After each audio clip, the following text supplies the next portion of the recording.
Hello, pre-calculus students. We are starting chapter 1 finally, done with all of those prerequisites. And you need to grab your yellow learning objectives and we'll rate ourselves before the lesson. We see that there are quite a few concepts on here that we have to talk about from 1-1. The first is I can set up models to represent real-world phenomena by numerical, algebraic, and graphical methods. So basically talking about word problems. I can combine algebraic, graphical, and numerical methods to solve and verify solutions. Did you get something that made sense? I can use the problem-solving process to model and solve real-world applications. We're going to see here that there are a lot of methods that they showed us about working through word problems, and you want to pick something that works for you. I can understand some of the limitations of the graphical method. We'll talk about that as we get there. I can represent functions numerically, graphically, and algebraically. So functions is actually going to go on to 1-2 on the next page. So it looks like we had a little run over there. So 1-1. You're going to notice is about one of our very favorite things, word problems. So what we have to do is realize that if we can get these set up, we actually know a lot of algebra and we can get there. It's just a matter of having the patience to go through it. So functions and their graphs in this chapter, and up here it talks about economics and having the value of money be a constant. You know, a dollar bill is worth $1, 100 pennies.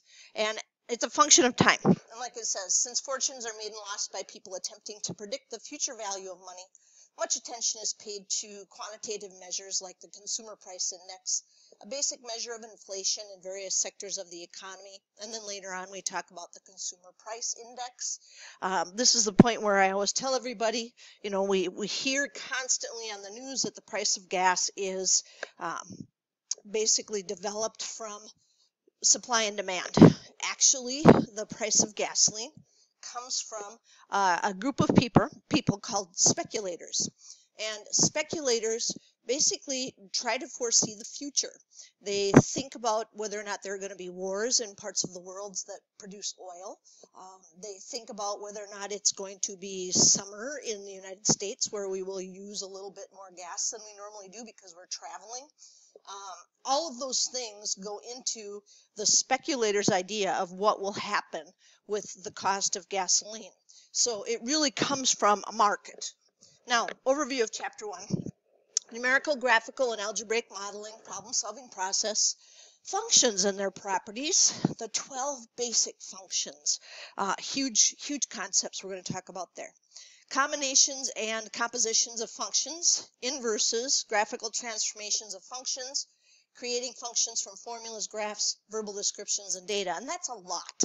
So we won't be testing over all of that at once. In fact, we stop right after the 12 basic functions and have a test. So sections 1-1 to 1-3. Now on the next page, here's our focus for 1-1 that we were talking about on the yellow objective sheet. Again, if you didn't rate yourself before the lesson, take a minute here and do that because we want to set up those models for numerical, algebraic, and graphical methods of solving real-world problems. We want to combine algebraic, graphical, and numerical methods to solve them and to verify the solutions. Does it make sense? Use the problem-solving process to model and solve those real-world applications, going through all those steps, and understand some of the limitations of the graphical method. We get used to the fact that our graphing calculator does a ton for us, but there are times when the graphing calculator doesn't show us everything, and we have to be ready to look for that. So we start with mathematical model, which is a mathematical structure, whether or not it's a graph, equation, table, whatever it is, that approximates real-world phenomena in order for us to study it or predict future behavior. And like it says, often the best insight can be gained by using a variety of models to analyze the situation. And that's one of the things that businesses need to do if they want to start out. They have to analyze the situation, figure out, is there a market for the product that they are sending out to people. So numerical models are ones in which numbers or data are analyzed. In example 1 here, we are talking about tracking the minimum wage, and I maybe put that up too fast for you to put numbers or data in your notes there. So we see there's a good sized table over there, and it says the numbers in table 1.1 show the growth of the minimum hourly wage, MHW, from 1955 to 2005. And when you look at that, you think, oh my goodness, that's all they were getting paid? Yeah, I was a waitress in 1982, 83, 84, and look at what that minimum hourly wage was. You know, we really used tips to make any kind of money at all. So I did that before I went into the military. The table also shows the MHW adjusted to the purchasing power of $1996. So using that as a guideline, and that says they were using the Consumer Price Index for all urban consumers. We want to answer the following questions using only the data in the table. And the first few questions that they have here are just, hey, let's look at the table and let's see what's going on. So in what 5-year period did the actual minimum hourly wage increase the most? So what you would do is go over to the table and you would see what are the differences for each of these years in the minimum wage.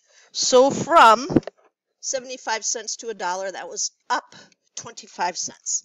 $1 to $1.25, that was up 25 cents. But then, wow, a big whopper here, 35 cents up for the next year. And then $1.60 to $2.10, ooh, a whole 50 cents. $2.10 to $3.10, getting bigger yet, $1. And then it slowed down again. $3.10 to $3.35 was a 25-cent increase. $3.35 to $3.80 was a 45-cent increase. And then $3.80 to $4.25 was another 45-cent increase. $4.25 to $5.15, that was a big one, 90 cents. And then $5.15 to $5.15, uh-oh, 0. So that didn't go up at all. So when they ask us in what 5-year period did it go up, I'm thinking, okay, let me look at the years here. Oh, they do go by 5s. So all I have to do is look over there and see that we had that dollar increase from 1975 to 1980. So I didn't have to do anything fancy with that data. I just had to see that that was going to be the biggest increase. And then it says, in what year did a worker earning the minimum hourly wage enjoy the greatest purchasing power? So when did they get the most for their money? So again, we go over to the table, and it's just a matter of looking to see where's that biggest number for the purchasing power. And that would be 1970. So those two questions were just based on knowing what's going on with the table.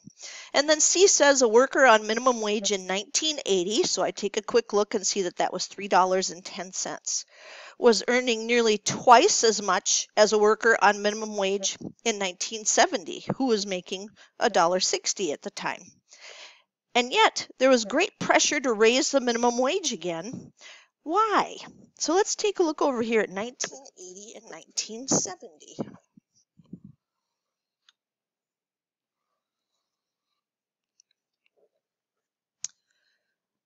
And as soon as you see that third column, you realize why there was a push for the minimum hourly wage. Because even though that went from $1.60 to $3.10, their purchasing power actually went down because $1 wasn't worth as much anymore. And so that again is just information you can get from the table. So we would put the purchasing power had dropped, and we would want to figure out how much. So we would take $6.47 and subtract the $5.90 and see that that's going to be a 57-cent drop. So the purchasing power had dropped 57 cents from 1970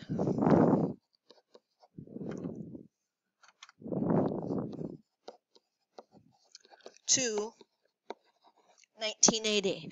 And you'll hear that talked about as not keeping up with inflation. So we'll put it did not keep up with inflation. Now, to understand this problem, you have to know what inflation is. And inflation is truly the purchasing power of a dollar.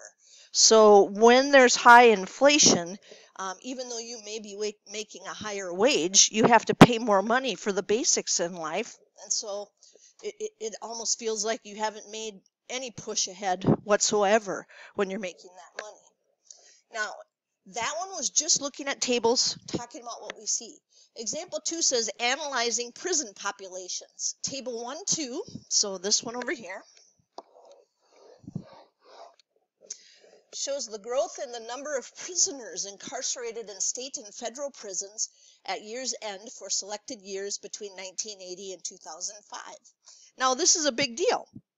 The more people that are in prison, the less people that are out there working and contributing to Social Security and all the wonderful things that we have in society. So when we see these numbers, we should be a little bit startled. And as it says here, is the proportion of female prisoners increasing over the years? So we have this table that has the years, and it tells us the total. And we can see the males from 316 to 479 to 730. Obviously, that's increasing. And we see the females, 13, 23, 44, etc., up to 108. So they are increasing as well. But what they're asking is, as you compare these two to the overall population, is this as big a gain as it appears to be, or is it small? So what we would want to do is get ourselves an algebraic model so that we can check on this. And in the blue it says, can we answer the questions with just the data given? And the answer is no, and that's because they want a proportion. So if they want a proportion, what we're going to need to do is think about the fact that proportions are going to come from fractions. And to do all of that, we are going to go ahead and put this into our graphing calculator, and then we're going to do some analyzing of the data. Now, I have this already in where we're going to put the data in, because before we get started, I want to make sure that everybody has their calculator all set up for the information that we're going to want.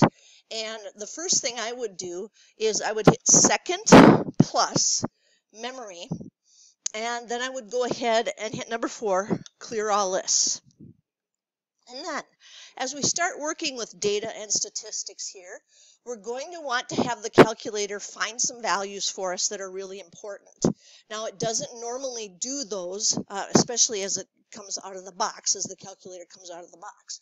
It has to know that we're doing statistics and that we want to see those values. And the big one is we want to see the correlation coefficient, which we'll talk about later. So to find that, your calculator has a great feature. It has a catalog. So if you hit second 0, we're going to see a catalog here for the calculator. And with that, we would go down, and normally, you'd try looking for correlation coefficient because that's what we need. But you get to this spot and you realize, well, it doesn't have that. And that's because the calculator lumps the correlation coefficient into other statistical data that it calls diagnostics. So we have to go down to diagnostics, and we want to turn them on. So as soon as we see that we have this little triangle formed in front of diagnostics on, we want to hit that. Now, that is just to select it. That's what our little triangle is for, to select it. Now what we have to do is actually turn it on. So once you get to the main screen, that's where the calculator executes. So we have to hit enter. And it tells us the diagnostics are turned on, so all is good. Now, the other feature that sometimes messes with the graphing that you're going to be doing and looking at is going to be stat plots. So if we hit second y equals, you're going to see that we hit the blue key, and the blue up there says stat plot. And you'd want to make sure that all of these are turned off right now. So you see number 4, it says plots off. So either scroll to 4 or hit plots off, and then again hit enter because we have to execute that. And now what we have to do is get that data that we had from table 1.2 into the graphing calculator. And you should do that with me as we're going through this. I'll pause it and put it in so you don't have to watch me typing all those numbers in. But since it's data, we go to the stats key, which is just to the left of the left arrow. and we want to edit because we want to put our numbers in. And we're going to go ahead and put the numbers that they gave us, just like it says in the example, in list 1, list 2, and list 3. And then we're going to do some math with list 4. So right now, what we want to work with is go ahead and put in the numbers for list 1, list 2, and list 3. However, we really, in math, like to shorten things up. And right now, this first set of numbers that deal with the year, those are really big numbers. And so the 1980, 1985, 1990, and all of that, what we will usually do to try to avoid having to type in all of those big numbers is say, you know what, let's make a 0 year. And like it said right here, we want 1980 to be our 0 year. And then we think, well, how many years have passed to 1985? That's going to be 5 years. And then from 1980 to 1990 would be 10 years. And just make sure that they're in a pattern, 80, 85, 90, 95, 2000, 2005. And then we can just go ahead and go by 5s, and we'll use those numbers instead of the year. Now, we don't want to forget that 1980 was our 0 year, but we don't want to put those numbers in as lists of 1, lists of 2, and lists of 3. We want to use the red as lists of 1. We're going to put the females in as lists of 2, so be careful with that. Make sure you're putting these in this order, because we want everybody to be doing the same thing. And then we're going to go ahead and use the total for list 3, because if we want the proportion, we have to take what we have and divide it by the total, and then we're going to go ahead and change those into a percentage. So go ahead and enter those in as list 1, list 2, and list 3. I'm going to pause the video so I can do that. For obvious reasons, this is a good place to stop and double check your data. Make sure you didn't accidentally put a decimal in someplace, or that there's a number that kind of sticks out as, hey, that one's bigger. In this one, 108 might stick out to you, but when you look at the table, you realize perfectly fine. And then remember, you can use the right and left arrow keys to jump from one list to the next and change what you need to. So that was getting all of that good stuff in under Stats Edit. And right there in your notes, there's a reminder, Stats Edit. Now, it says we need to save this data as it's needed for example 5. So we're going to try and leave that in there as we keep working through the next couple of days. So now, what we want to do is move the cursor over to list 4. And then go all the way up to the name of the list, which is list 4. And now what we want to do is have the calculator figure out for us what percentage of the population are we talking about. And we don't want to have to do it ourselves. So notice it says, let's have the calculator figure out 100 times list sub 2 divided by list sub 3. So that will give us a percentage of the women, which is a proportion. That's really what we're looking for. So up there in L sub 4, we want 100. Notice that you can see down here what it's going to do. It's going to perform this math for us. And then parentheses, and list sub 2. Well, that's not too hard to get. All you have to do is press second and number 2. And you'll see right above the key in blue is list sub 2. And then we want to divide that by second 3, list sub 3, parentheses. So now when we touch the enter button, the calculator is going to instantaneously give us that data in list 4. So enter, there it is. So we can see, hey, those percentages are definitely going up. So we can talk about that for the problem. That's what they were asking about. Is the proportion of female prisoners increasing over the years? Absolutely. So we would say yes. It went from, and then go back to your calculator and see that we were about 4, so we'll go about 4.0 to 4.6 to 5.7. Now you may be wondering why we're not rounding here to the 3 decimal places, is we're actually talking about percentages, and 3 decimal places is a little much when you're talking about percentages. So it went from 4 to 4.6 to 5.7 to 6.0 to 6.7 to 7.1. And what we found was the percentage of female prisoners for the overall total population, because we took females and divided it by total and changed it into a percentage. So this is as a percentage of the total population.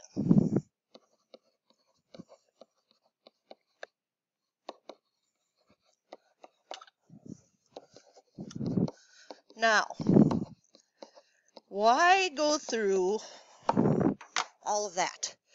Because percentages are something that people know.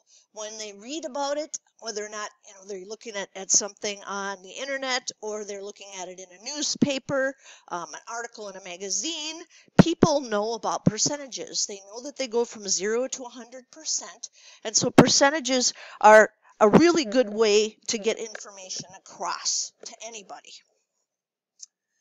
Now we're going to talk about algebraic models. So algebraic models use formulas to relate variable quantities being studied. One benefit of an algebraic model is that it can be used to find unknown quantities by relating them to known ones. So we have a lot of formulas that we've learned over the years, and they're saying, let's use those, and that'll help us find some things that maybe we don't know and we're supposed to find. So in this example, it says a pizzeria sells a rectangular 18 by 24 inch pizza for the same price as its large round pizza, which is 24 inches in diameter. If both pizzas are of the same thickness, which option gives the most pizza for the money? So we have to think, what we're really asking here is money to area. Because all the toppings in a pizza, that's really two-dimensional. It says they have the same thickness, so we're not going to worry about three-dimensional here. If they have the same thickness, all we want to think about is, the toppings, the coverage of the toppings, which one would be the better buy. So that would mean I need the area of a rectangle, which is length times width. And they told me that this was 18 inches by 24 inches.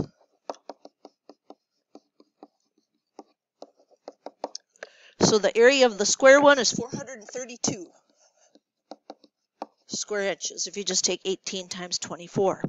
But a circle, the area formula, of course, involves pi. So area equals pi r squared. What we would want to do is look back in the problem and see, did they mention diameter, radius? And they said diameter. And we have to remember the diameter is the distance from one side of the circle to the other through the center. So we need half of that. And 12 squared is 144. But because we want to compare these two, we would punch that in on our calculator. And our calculator has a pi key. So we're going to go to the main screen on the calculator here.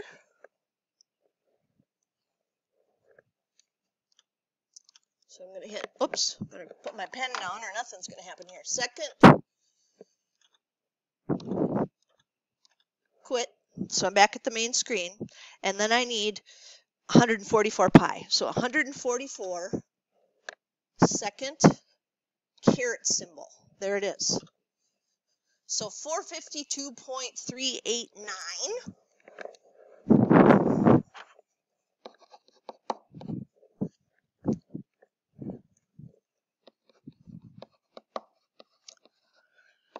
square inches, because all of this was in inches, and watching for the labels is really important when you do word problems as well. So if it said both of these are going to cost the same amount, then we would want to have the round pizza, because the round pizza has a bigger area for us. So if both pizzas are of the same thickness, which option gives the most pizza for the money? The round pizza gives the most pizza for the money.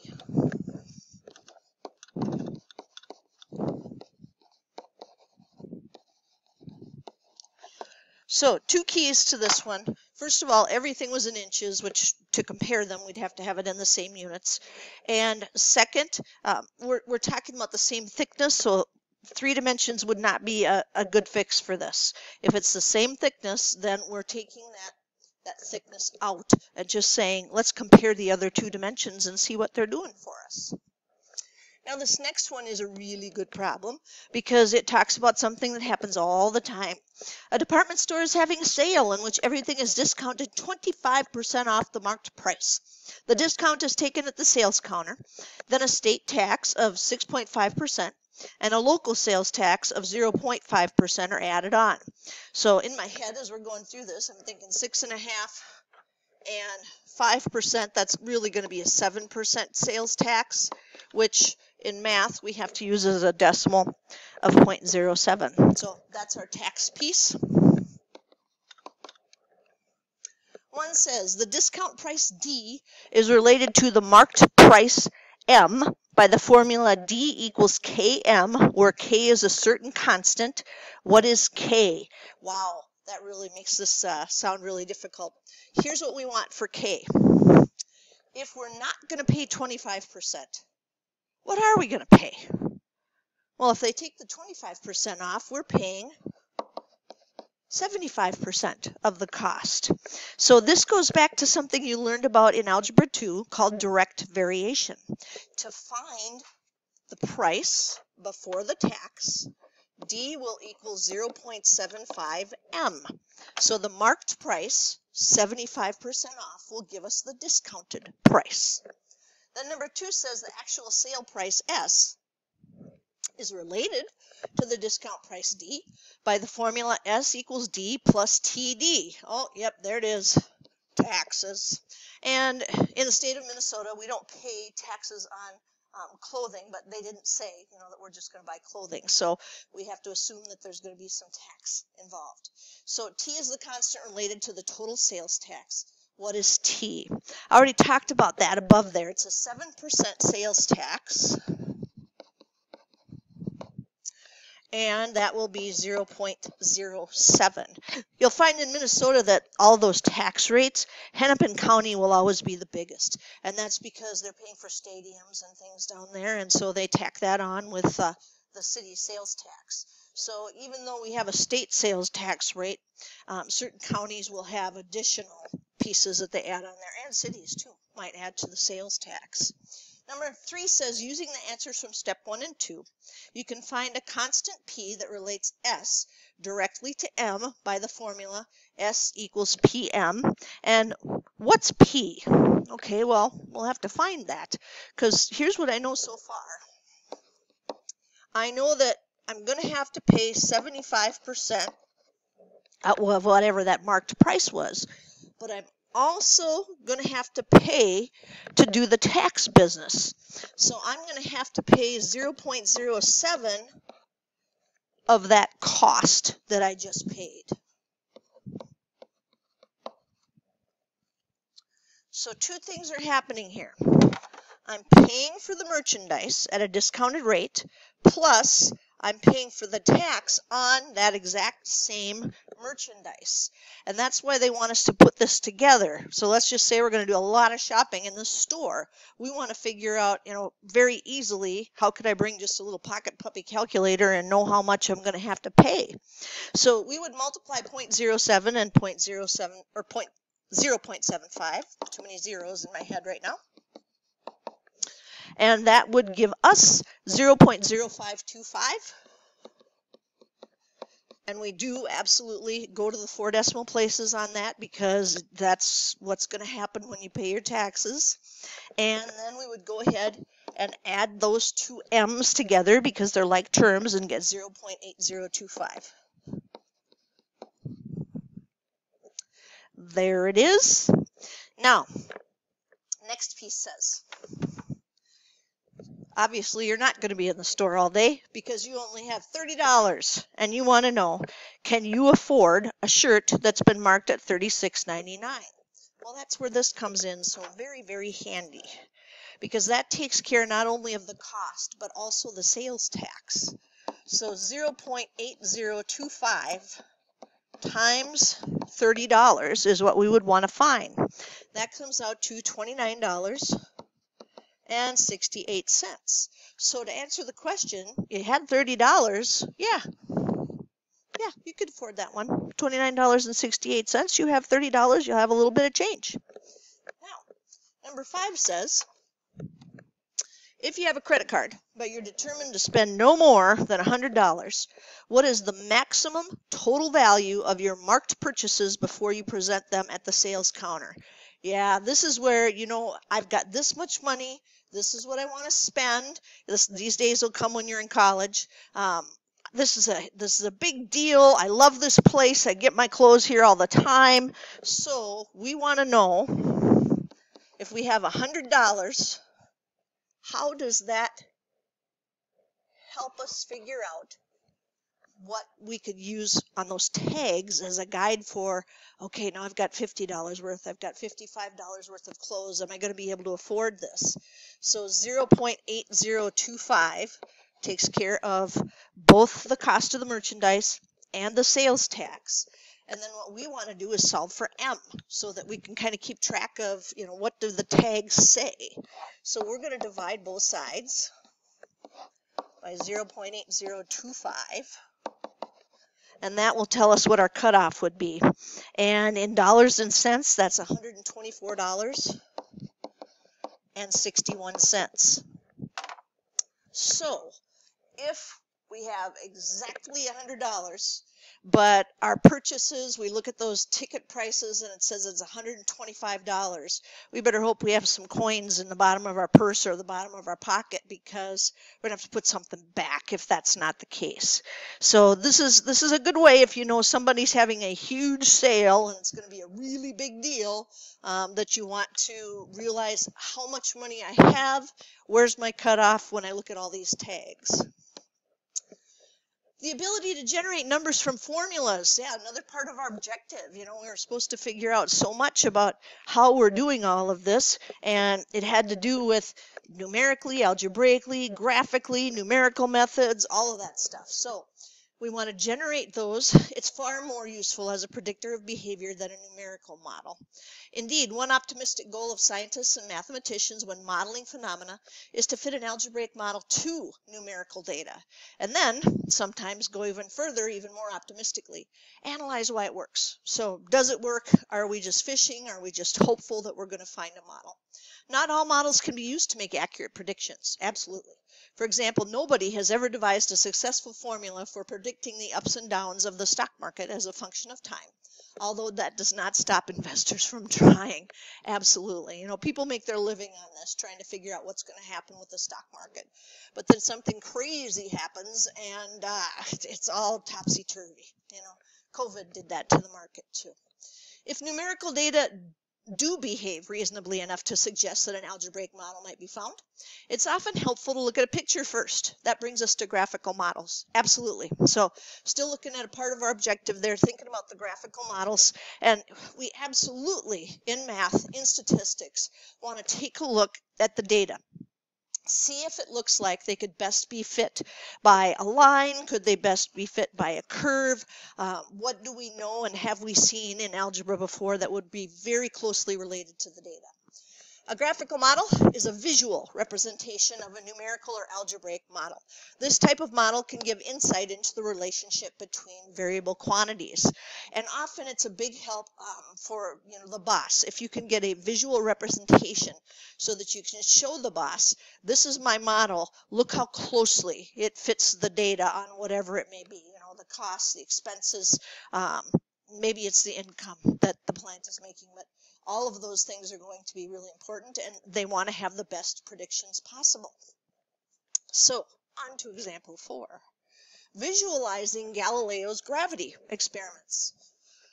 Galileo Galilei from 1564 to 1642, which the things that he came up with are just huge because of the fact that he was living so long ago when people had to be, going out and hunting for food. So to find time to study such things meant his family was either really wealthy or he had some wealthy friends. So he spent a good deal of time rolling balls down inclined planes. Yeah, that absolutely tells us he had a little spare time on his hands. Carefully recording the distance they traveled as a function of elapsed time. His experiments are commonly repeated in physics classes today, so it's easy to reproduce a typical table of Galilean data. And we're going to do this, and you're going to think, oh, this is so basic. But remember, he didn't have a calculator. He had to figure out all these things by himself. So here's what he did. He had some kind of a ramp,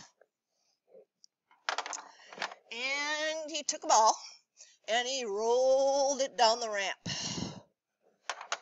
And he kept track of that travel time, and you can see he changed the ramps up and made those distances a little bit farther, and kept track of the time as he went through it. And he was hoping that he could find an algebraic model that would go along with it. And you can see from the graph that we have here that when you graph it, it looks a lot like a parabola, like half of a parabola. You think about, ooh, that's a nice looking curve there. I mean, that would really fit this data very, very closely. And so nowadays we would grab our graphing calculator. I'm just going to make this dashed for now because we think quadratic regression would be a good idea, because that's the name of finding a curve. When we talked about finding a line, it's linear regression, but when we want to have a parabola, it's called quadratic regression. So it says, what graphical model fits the data?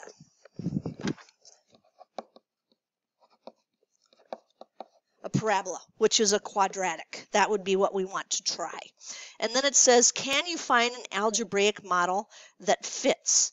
Well, I hope so. We're going to go ahead and do that. We're going to use quadratic regression on the calculator and find ourselves a nice model. Now, remember, we want to keep the data that's in there safe, because we're going to use that one again in example 5, and I don't know about you, but I don't want to punch all that data in again. So I'm going to clear the screen, and I'm going to go into stats and edit, and I am leaving all of that alone. So when I put this data in, I'm going to put it in list 5 and list 6, and I would say 99% of the time when we graph our data, time goes on the horizontal axis. So that's our x's. So we're going to put 0, 1, 2, 3, 4, 5, 6, 7, 8 into list 5, and then 0, 0.753, etc. into list 6. And I'm going to pause this and put those in, and then we'll carry on from there. All right. They're in there. We just have to remember that they're in list 5 and list 6. It's always a good idea to kind of write that information down in your notes as you're keeping track of things. You don't want to accidentally use the wrong, this was list 5 and list 6, the wrong data, because then, of course, everything about your model will be wrong. So what we want to do, because this appeared parabolic, which we'll just put this parabola, so we remember that's why we picked a quadratic out of this, and we want to do quadratic regression. So just like we do with linear regression, we go into stats and we arrow over to the right once to calculate up here, and we see, hey, there's a whole lot more regressions down there than we're used to using. Linear regression, quadratic regression, cubic regression, quartic regression. In fact, if we keep going, there's linear regression that's special for statistics, and then we have the natural logarithm regression, exponential regression, power regressions, logistics. We have the sign regression, a manual fit, quick plot and fit. I mean, there's a lot, and you might not have all of those. This is a newer calculator that you see up here, the I-84 plus C. So what we need is quadratic regression, which is number 5. Either hit 5 or hit enter. And I did not use list 1 and list 2 for this. So here's where I have to remember. Second 5, I had my x values. That was my time in list 5. And then second 6, list 6. And right now I'm not going to worry about storing it anywhere or anything like that. I just want to see what is the quadratic regression for this. And I hit enter. And look at that. It's perfect quadratic regression. Now, how do I know that? Because our capital R squared is 1, and that means if we were to take the square root of both sides, that R would equal 1. And when R is close to -1 or 1, we say that it has very strong correlation. This one would have perfect correlation because it came out to be a 1. And what this is saying is, in a model of y equals ax squared plus bx plus c, they want us to put 0.75 in for a. So y equals 0.75 x squared, a 0 for b, a 0 for c. We don't need anything else. This is a perfect model for Galileo's data. So let's go write that down.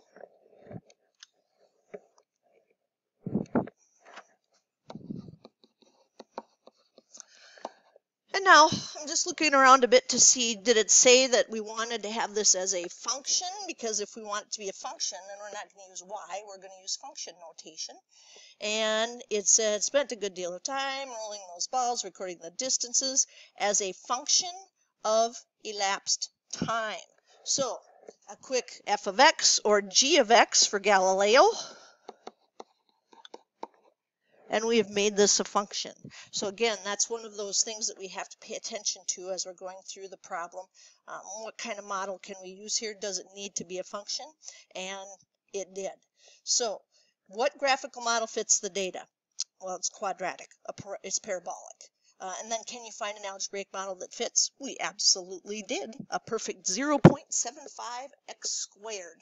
So once we see the data, once we make a scatter plot, and I want to remind you that you can do that back here on our graphing calculator.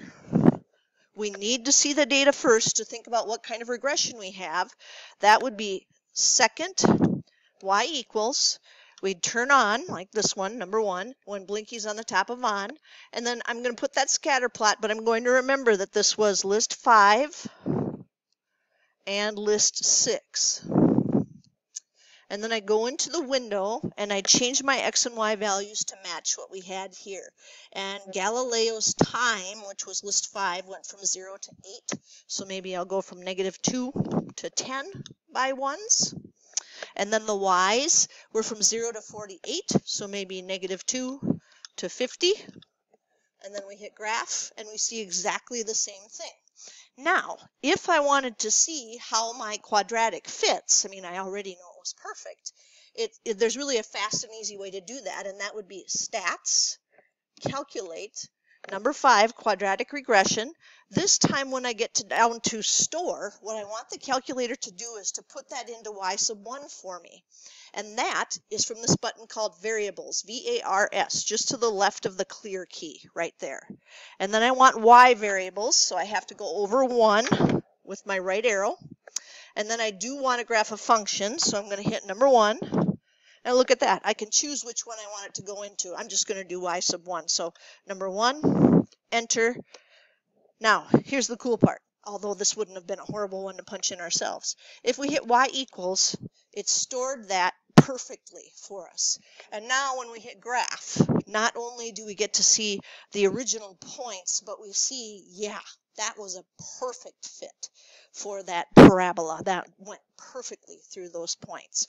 So always look at the scatter plot. In this case, they had it already up there for us, but I wanted to show you that you can find that. And then determine what type of regression you should do based on what you see. Now it says this insight led Galileo to discover several basic laws of motion that would eventually be named after Isaac Newton. While Galileo had found the algebraic model to describe the path of the ball, it would take Newton's calculus to explain why it worked. But obviously he's responsible for a huge piece of this, and like I said, it's just so remarkable when you think about the time that he was living in. Now example 5 says, let's do some more of this fitting a curve to data. So we're still working on that objective of the graphical methods. We showed in example 2 that the percentage of females in the U.S. prison population has been steadily growing over the years. Model this growth graphically and use the graphical model to suggest an algebraic model. So what we want to do is make a scatter plot, and we want to go back to the data that we had, which was that time in years since 1980.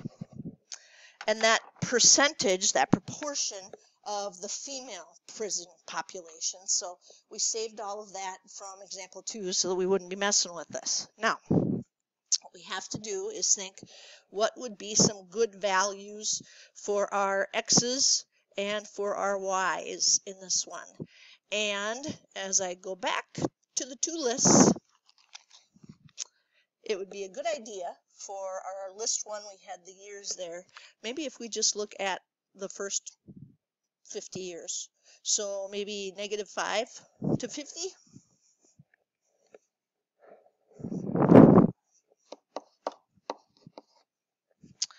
And then our y's, well, we had our little population percentage there, and our percentages that we found went from 4.0 to 7.1%, so maybe 0 to 10 for our y's. So let's go to the graphing calculator, and let's get out the things we were just doing with the quadratic regression. So ny equals, let's go ahead and clear that. And then let's go ahead and, for now, turn our stat plots off for a second. We'll go back in and turn them on in a bit. Notice number 4, second stat plot, second y equals, is turn them all off. So we'll just turn that off for now. And we're going to go ahead and put our window in and then think about what we need to do. So we wanted to have like -5 to 50. And then having 0 to 10 was... Actually, let's do -5 to 10. I like to see a little bit before the data as well. And we definitely want to try to see a pattern. So now it's second stat plots. Let's go back in there and hit enter on. And we have to change the lists because we use list 1, second number 1, and we use list 4, second number 4. And blue is perfectly fine with me, not a problem, so I'll hit graph. Looks like so. Now, I try to think what pattern that looks like. And it's not going to be a perfect line, but it's going to be pretty doggone close to all the points if we can get a line here. So let's fill this out. It says, what pattern do we see? Well, it appears to be linear. So what we want to do is come up with an algebraic model. And since it appears to be linear, we would want to go ahead and figure out what we should use for regression. Now, we absolutely could do this by hand. You know, we could go back and look at the line that was drawn. And then we would pick a point somewhere down here on the end of it and somewhere over here at the other end. And that would give us 2 points. We could find the slope. We could put the slope and one of the points into point slope form. But by golly, these are so slick on the graphing calculator. We better use the graphing calculator for our line of best fit. And this time, let's be ready to take a look at it afterwards. So, stats, calculate, arrow to the right once, number 4, linear regression. And for this one, we had to change this because we're back to talking about the prison population. That is our list 1 and list 4. So second, number 1, enter. Second, number 4, enter. And I am going to store this one because I want to see it. I want to see how it fits. So that's going to go variables, which is to the left of the clear key. Arrow to the right once for y variables. Number 1 for functions. And I'm just going to select number 1. And enter, enter. And there it is. Now the first thing that I'm looking for down here is how good is that R value? That's pretty doggone good. That's pretty close to 1. So I would say this is a strong positive correlation. Now, how do I know it's positive? Because I saw the data were lined up with a positive slope. So that's what that R value is for. It's telling us just how strong these fit each other. And even if I didn't see that, in y equals ax plus b, it's saying a is a positive 0.127. So y equals 0.127x plus 4.078. There's our model. We'll write that down. And versus what we do by hand, obviously that is, it's going to be, it's going to come out with something that's a little bit better than what we can do. So 0.127x, sometimes a lot better than what we can do. The calculator uses a process called least squares regression, which is very, very accurate at figuring all of this out. Now, like I said, we could find the linear equation, and we will in just a second, by hand. But most of the time, what we want to do is use the graphing calculator to get it more accurate. Now, I want to see that. So notice that it's stored in y sub 1. I'm going to go ahead and hit graph. And yeah, much like the trend line, which is the one that I drew in by hand, when you draw them in by hand, they're called trend lines. When the calculator finds them for you, they're called lines of best fit. That looks super close to all but like 1 point. So really good line of best fit. Now, these boxes here are just showing us the graphs, that we just saw when we went through these. If you wanted to make a quick sketch of those, that probably would not be a bad idea, so that you can remember, oh yeah, we looked at the scatter plot and said, looks really good,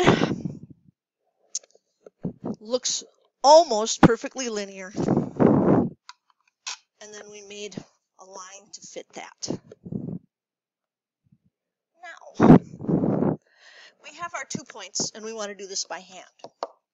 We need to find the slope, and it's going to be slope, slope, find the slope, average rate of change, y2 minus y1 over x2 minus x1. So our change in y over change in x, 7.1 minus 3.9 over 25 minus 0. So we take the 7.1 minus 3.9 and get 3.2 divided by 25. Now, this is going to be decimals. That's real world application there. So we divide it by 25 and it comes out to 0.128. Oh, and I see in the blue up here, I lost a decimal place when I was yakking away, 0.127x. There we go. All right, so we've got 0.128. Woo, that's really close to 0.127 that the calculator gave us. And then we put it into point-slope formula. And actually, I think we're going to use this one so I can use slope-intercept form. Because think about where 3.9 is located at. That's the y-intercept. So it's going to be y equals 0.128x plus 3.9. Now that is super close. Compare your slopes. Compare the y-intercept. Very good fit. Not exact, but a very good fit. That's why our R value was so close to 1. Now, down here, we're still talking about all of these models that we had and all of the different ways that we have to evaluate them from our objectives. The parabola in example 4 arose from a law of physics that governs fallen objects, which should inspire more confidence than the linear model in example 5. So being able to repeat that model that Galileo had, it's a huge piece. It doesn't matter who does it. Those numbers will show up again and again. We can repeat Galileo's experiment many times with differently sloped ramps, with different units of measurement, and even on different planets, and a quadratic model will fit it every time. The purpose of this exploration is to think more deeply about the linear model in the prison example. So, number 1 says, the linear model we found will not continue to predict the percentage of female prisoners in the United States indefinitely. Why must it eventually fail? So think about that for a minute. We saw that it's growing. It continues to grow and grow and grow forever. Well, we were talking about percentages. Percentages have to be less than or equal to 100. Eventually, it's going to reach, so percentages have to be less than or equal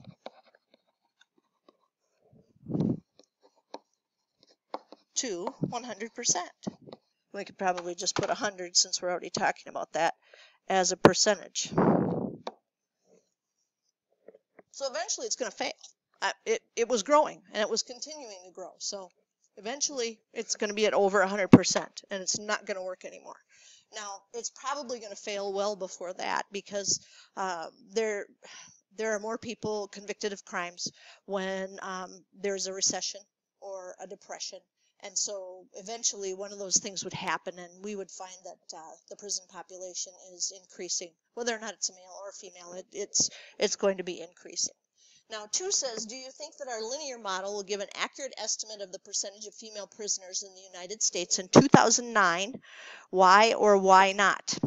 So that question hinges on how far did the data go?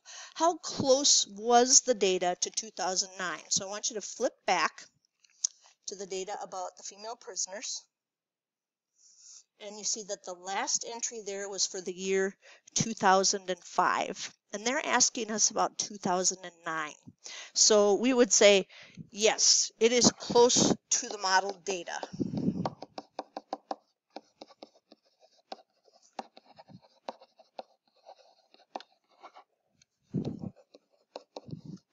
Now, when you are making predictions based on models, and you are not looking at years that are within the data. For instance, with the female prisoners, if we were trying to talk about 1992, that would be perfect. That would be interpolation, because inter, that beginning piece of the word, the prefix, tells us that we're inside the data that we're already looking at.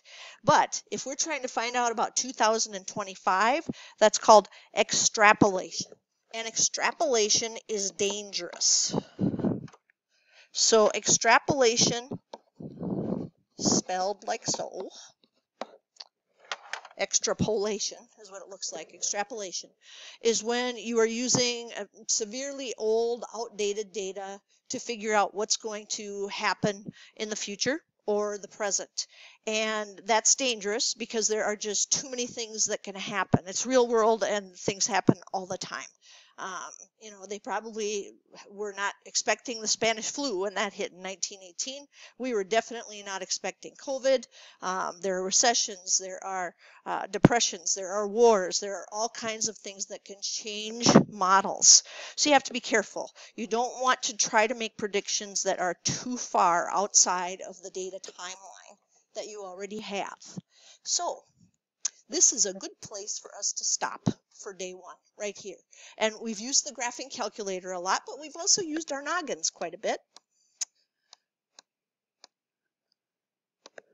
So for day 1, we've got 3, 6, 9, and 11 through 18.